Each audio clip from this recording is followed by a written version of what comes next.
Сәлеметсіздер ме? Менің каналыма қош келдіңіздер. Менің каналымда алдағы уақытта түрлі пайдалы ақпараттар туралы білетін боласыздар. Сол себепті менің каналыма жазылып кетуді ұмытпаңыздар. Бүгінгі менің тақырыбым сіздерге түсіндіретін бұл диссертация жазу жолы, жоспары, қажетті сайттар, кеңестер. Жалпы диссертация дегеніміз бұл магистратурада және докторантурада жазылатын зерттеу жұмысы болып табылады. Дегенмен де менде докторантура жоқ болғандықтан, ол жайында менде тәжірибе жоқ. Сол үшін мен сіздерге магистратурадағы диссертация туралы айтатын боламын. Жалпы мен осы 2021 жылы бакалавриатты аяқтадым, 2023 жылы педагог ғылымдар магистрі атағын алғам, және де осы екі жағдайда мен өз күшімен, өз біліміммен, өзімнің еңбегіммен осы дипломдық жобаны да диссертацияны жазып шыққан болатынмын. Яғни ешкімнен сатып алмадым, ешкімнен көмек сұрамадым. Осы орайда менде біраз тәжірибе жиналды, және де мен қазір 3 жылдық педагогикалық тәжірибем бар, және де биология пәнінен сабақ беремін. Енді ең алдымен сіздерге диссертация жазу үшін кеңестер ұсынамын. Ең алдымен бізде бірінші семестрде мысалы сіздерге тақырып таңдау керек. Өзіңізге ұнайтын, қызықты тақырып болса, соны таңдауға кеңес берер едім. Немесе жетекшілер өздері тақырып береді, бірақ та өзіңізге ұнайтын тақырыпты таңдаңыз, өзіңізге де жақсы. Сонымен қатар әдеби шолу, яғни түрлі қажетті пайдалы материалдарды жинау. Оны қазір қалай іздеу керек екенін сіздерге көрсететін боламын. Сол себепті видеоның соңына дейін қараңыздар. Ешқашанда өзіңіздің жетекшіңізге кері байланыс алудан қорықпаңыз. Қандай да бір сұрақтарыңыз болса, жетекшіңізден сұраңыз, ол сізге көмектеседі, барлығын түсіндіреді. Және де көмектесетін құралдарды қолданыңыз. Яғни тек қана өзіңіз ғана жаза бермей, әртүрлі, мысалы қазіргі таңда жасанды интеллект деген сияқты құралдар бар, соларды қолдансаңыз, өзіңізге уақытты тиімді өткізуге, ұтымды өткізуге көмектесер еді деген осындай да бір кеңестерім бар. Енді жалпы біз диссертацияны жазу үшін келесі бізде қандай қадамдар қажет, ол туралы мен сіздерге айтамын. Яғни зерттеудің жоспары. Мысалы сіз магистратураға түссеңіз, бірінші семестрде сіз тақырып таңдайсыз, және де сол тақырыпқа байланысты түрлі материалдарды іздеп табасыз. Сол бойынша әдеби шолу жасайсыз. Яғни мысалы сіздің тақырыбыңыздың негізгі кілт сөзі болады. Мысалы мен педагогиканы аяқтағаннан кейін бізде құзыреттілік деген сөз көп болды менің диссертациямда. Құзыреттілік деген сөз қандай кітапта, қандай мағынада айтылған, қай ғалым қандай ұғым берген, қай диссертацияда қалай жазылған деген сияқты әдеби шолу жасау шығасыз. Ол өзіңізге қажетті материал, сонымен қатар қажетті диссертация, сіздің диссертацияңыздың тақырыбына ұқсайтын диссертацияларды да іздеп тапсаңыз, ол да сізге көмектеседі.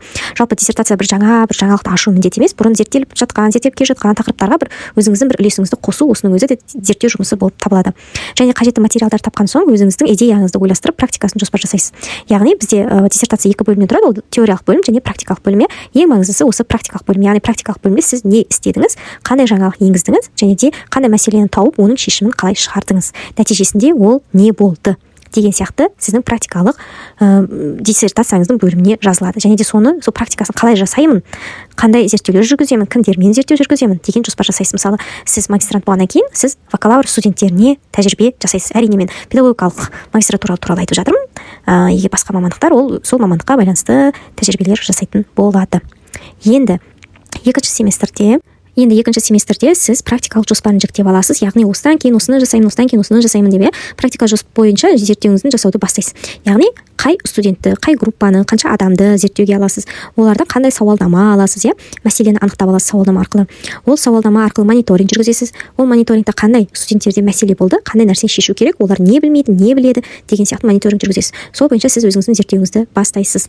Яғни сіз ақпан айында мәселені таптыңыз, наурыз, сәуір айында сіз оны жолдарын қарастырып жатырсыз, қандай да бір, мысалы педагогикада бізде қандай да бір әдістемелік құрал ұсынады, қандай да кітап ұсынады, қандай да сайт ұсынады, осы сияқты. Немесе басқа мамандықтарда енді басқаша, қандай да бір жолын ұсынады. Осының зерттеуін жасауды бастайды және де соны құрастырады. Енді үшінші семестр дегеніміз бұл екінші курстың бірінші семестрі. Бұл жерде практикалық зерттеуді толық жасап болған соң практикаңыздың әрбір жұмысын теория ретінде жазып шығасыз. Яғни теория ретінде сіз осы кезде осындай нәрсе жасадым, осындай мәселе анықталды, ол мәселені шешу үшін мен осындай жол ұсындым, яғни қандай да бір әдістемелік құрал ұсындым. Бұл әдістемелік құралды мен 2 ай бойы студенттерге бердім. Студенттер мысалы 2 айдан кейін осындай нәтиже шығарды. Бастапқыда осындай нәрсені білмеген, кейіннен осындай затты олар үйренді деген сияқты нәтижесін шығарасыз. Соның барлығын жазып шығу керек. Және де міндетті түрде диссертацияға қойылатын талаптарды оқып, бірден сол бойынша жазыңыз. Яғни әрбір университеттің өзінде осы неге байланысты диссертацияның талаптары құжат арнайы бекітіледі. Соны көшіріп аласыз, қай жерде қандай точка қою керек, қандай әріппен жазу керек деген сияқты барлығы жазылады, соған қарап бірден жазасыз. Енді 4 семестр, яғни екінші курстың 2 семестрі, осы кезде сіз не істейсіз? Жаңағы жазып болған барлық практикаңызды толығымен аяқтайсыз, түзету керек жерін түзетесіз, талапқа сай нүктесін, үтірін, сызығын қойып шығасыз, суреттерін қойып шығасыз, кестелерін қойып шығасыз, дұрыстап тұрып, барлығының өзінің ережесі бар. Сонымен қатар осы 2 жылдық еңбекті 10 минутта айтып шығуға дайындаласыз, 10 беттік презентация жасайсыз, 10 беттік презентацияның өзінің талаптары бар, бірінші бетте не жазу керек, екінші бетте не айту керек деген сияқты 10 минутқа сыйдырып барлығын айту міндет емес, тек нақты қандай мәселе болды, не істедің, нәтижесі не болды, иә, осылай айтасыз. Предзащита болады, соған дайындаласыз. Енді мен келесіде осы диссертация жазу кезде қандай сайттарды қолдануға болады, сол туралы айтамын. Ең алдымен мен осындай басында папка дайындап қойғам, яғни диссертациялар қарап жазатын. Менің тақырыбыма ұқсас түрлі диссертацияларды мен таптым, олардың барлығын осы папкама салып қойдым. Ішін ашып, қарап, талаптары бойынша осыларға қарап, не жазуға болады барлығын осылай жаздым. Енді осы диссертацияларды қайдан табуға болады? Мен сіздерге қазір осындай сайт көрсетемін. twirfx.com деген сайт. Бұл жерге бір арнайы өзіңіздің почтаңызбен тіркелесіз. Почтамен тіркелген кезде сізге 100 балл береді. Осы жерге өзіңіздің тақырыбыңызды жазасыз. Мысалы, мен жерге мысал ретінде ақпараттық құралдар деп жазып қойдым. Астына қарасаңыз, түрлі мысалы материалдар шығады. Бұл жерде диссертациялар өте көп табуға болады осы сайттың ішінде. Қазақша диссертацияларды, мысалы, мына жерде қараңыз, диссертация деп жазылып тұр, иә. Сонымен қатар бір диссертацияны көшіруге 10 балл кетеді. Яғни сізде 100 балл болса, сіз 10 материал көшіре аласыз. Егер осы 100 баллыңыз бітіп қалса, қайтадан жаңадан бір басқа аккаунтпен кіріп, қайтадан 100 балл алуға болады. Сол бойынша сіз екі аккаунтпен 20 материал көшіресіз. Оның барлығын ашып қарап, өзіңіздің тақырыбыңызға қажетті заттарды ішінен алып қарастырсаңыз болады. Енді әрине бәрін көшіріп алу қажет емес, бірақ та идея қарап, өзіңіздің зерттеу жұмысыңыздың алдында жоспар жасауға қажет болады.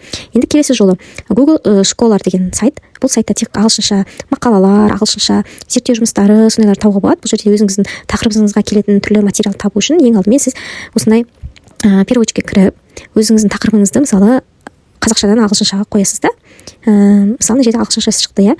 Қазір қараңыз, ағылшыншаға қояйын. Information Tools деп, иә. Мысалы, Information Tools ақпараттық құралдар деп шықты, иә. Google Академия осы сайтқа, Google Scholar деген сайт, осы жерге жазасыз. Information Tools, бұл жерде қарасаңыз, ғылыми материалдар шығады. Қасына ғалымдардың аттары, яғни осыны жазған авторлар, иә. Бұл жерде мақала, зерттеу жұмыстары, ғылыми жобалар бәрін табуға болады, бірақ та дегенмен ағылшынша, иә. Енді бұның көбісі жартылай жоқ, доступ жоқ көбісіне. Сол үшін сіз қайтесіз.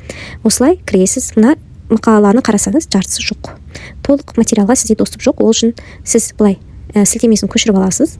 Осы сайттың, осы мақаланың сілтемесін көшіріп, келесі SkyHub деген сайт. Осы жерге қоясыз. Open деген басасыз.